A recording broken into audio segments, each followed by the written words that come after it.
But a haul as big and prestigious as the Isabella Stewart Gardner Museum robbery has spawned its own industry of former policemen and former criminals who want the kudos and the cash that goes with returning the masterpieces to Boston. Foremost among those in the criminal world was William Youngworth III, a close associate of Miles Connor, a notorious art thief well known to the FBI. William Youngworth was an antique dealer. He was into rugs, the Persian rugs, Armenian stuff. Connors admits to having done over 30 art thefts. He has this huge criminal record, and he even sometimes was known to dress as a police officer to do robberies. He's a member of Mensa because he has a high intellect, but something inside that twisted, very intelligent mind, he can't look at that beautiful painting and not think, I can steal that, I want that.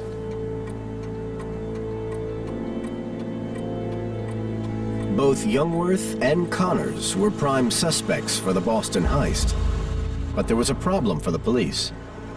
Both were in prison at the time of the robbery. That didn't stop the FBI from paying them a visit.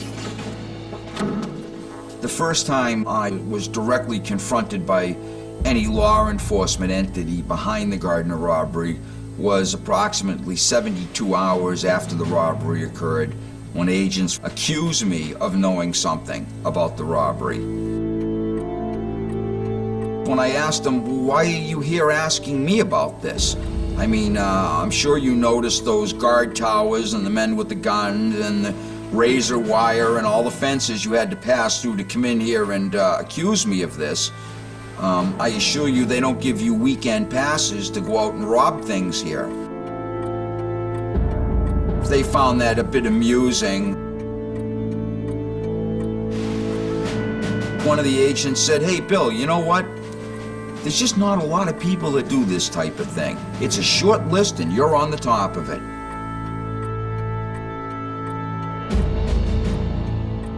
In fact, according to Billy Youngworth himself, a decade earlier in 1986, he had thought about pulling off a heist at the Isabella Stewart Gardner Museum himself. In '86, a very lucrative offer was made for basically cleaning the place out.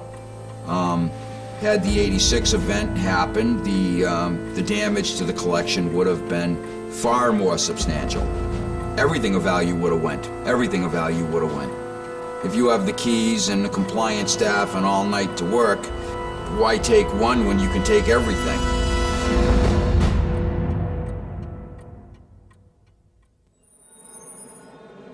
If some thought Billy Youngworth an implausible mastermind behind the Boston heist, Miles Connor was not. Charles Moore is a private detective in Massachusetts. As soon as he heard of the Boston heist, he got to work. I had spoken to Miles Connors sometime after the theft, and he told me that he came up with the blueprint in order to pull that theft off. He had been in the Gardner Museum a number of times, had cased it a number of times, and thought it would have been an easy score.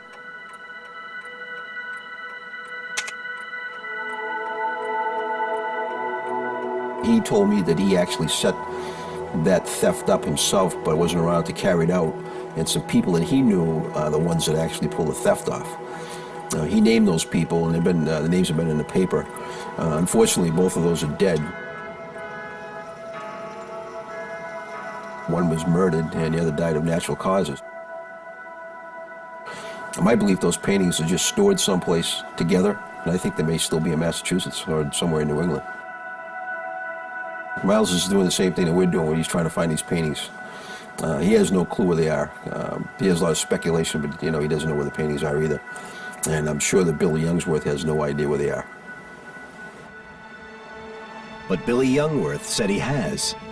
In the summer of 1997, with the reward now $5 million, he suddenly emerged into the limelight to claim he could get the paintings back.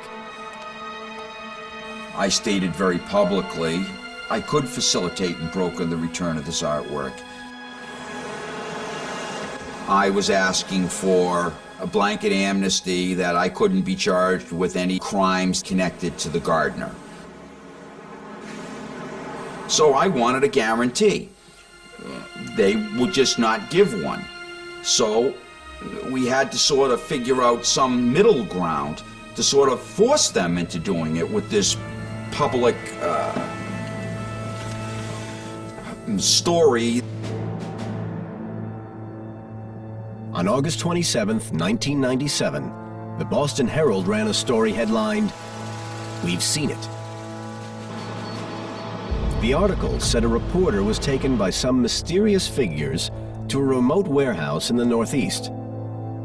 He was taken up some stairs to a storage locker, where a rolled-up canvas was pulled out. He was shown what appeared to him, at least, to be the missing Rembrandt seascape.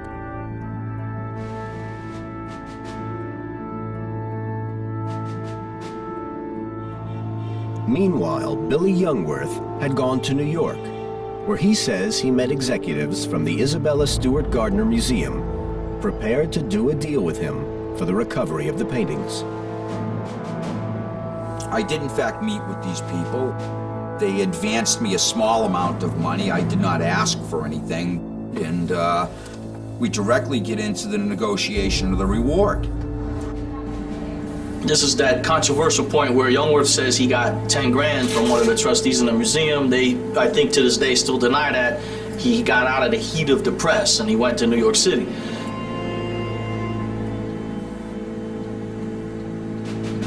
Shortly afterward, an envelope arrived mysteriously from New York at the Boston Herald offices, containing paint chippings.